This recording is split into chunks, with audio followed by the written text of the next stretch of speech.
जळगाव जिल्ह्याचे माननीय पोलीस अधीक्षक श्री श्रीकांत ढेवरे सर यांच्या मार्गदर्शनाखाली जळगाव जिल्ह्यातील अंमली पदार्थाच्या विक्री आणि तस्करी विरुद्ध विशेष मोहीम राबविणे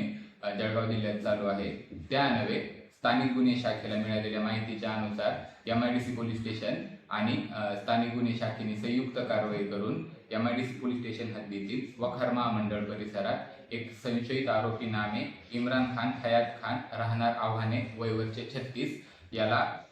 सापळा कारवाई करून दिनांक 31 जुलै 2026 रोजी 62 ग्रॅम MD ह्या